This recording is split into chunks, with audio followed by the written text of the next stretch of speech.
I actually think you need your head examined. Can you answer that? I think you need your head examined.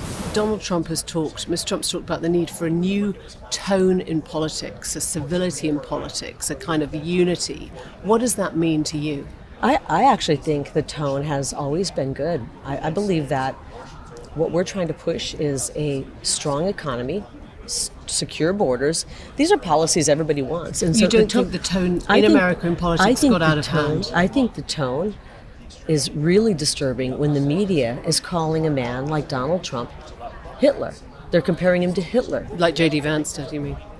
Like the media is doing. But J.D. Vance was probably, like many Americans, they listen to the media. And for 8 years, the media has been tearing President Trump apart. A good man who everybody loved before he ran. Imagine having a smear campaign going on about you for 8 years. Yeah. Pretty soon, everyone wouldn't like you. And so I applaud the fact that people like J.D. Vance and others, we've seen them, Amber Rose, she did a speech. People are coming over going, whoa, the media was lying and I believed it. And it's so irresponsible. And you falsely claimed that Trump won in 2020. You called for the imprisonment of those who accepted Trump's defeat, including your own opponent in Arizona, Katie Hobbs. Why did you do that? Called for the imprisonment of what? Of opponents like Katie Hobbs who accepted Trump's defeat. Why did you falsely claim that Trump won in 2020? Well, I'm not going to sit here and go through all of the evidence of what happened. Do you believe Joe Biden won 81 million votes? Do you think he's more popular? A guy who can't string two sentences together. You believe he's more popular than Barack Obama? I'm asking you, do you believe that he is the most popular president in the history? You have to have you got to have brain cells. Okay, so you don't believe that Joe Biden won the election in 2020? I believe the election was run fraudulently. And you refused to concede in 2022 as well, your own contest. Well, you filed obviously you're lawsuits. sitting across the pond and you don't understand what's happened. And I'm not going to argue about it with somebody. For defamation.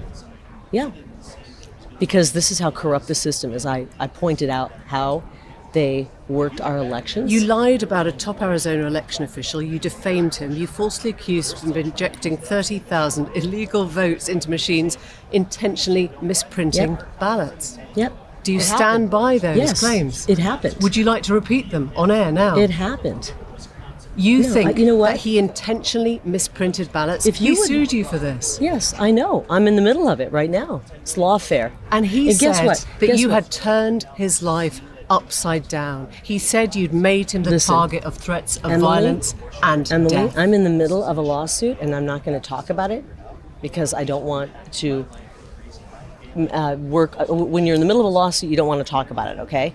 We talk about it in court. That's where we talk about it. I feel confident that I've spoken the truth. But you know what? You made him the target of violence and death. You saw what happened on the stage on Saturday night. You heard Donald Trump say, let's lower the temperature. Do you accept the part you played in inflaming the political rhetoric in this country? You are just part of the fake news and you're lying. You don't know a damn thing about Arizona. You don't know one thing about our election. And you sit there with a smirk on your face. You're sitting over in England, in the UK, in a country that's being destroyed. I guess I'm just asking and I really don't, what it says about the Republican Party. That they need to lie, to intimidate, to threaten, because you don't believe you can win at the ballot box. Why would you need to do that? You are just a sad case of a human being, and I'm so sorry for you. I'm sorry that you bought into the propaganda. I hope that you'll look in the mirror and see that you've been following propaganda and you don't understand what's happening. So I'm guessing if you don't win in November, you won't concede. That's the rule that you're playing by now, is it? I actually think you need your head examined. Can you answer that? I think you need your head examined. Kari Lake, thank you very much. The Newsagents USA.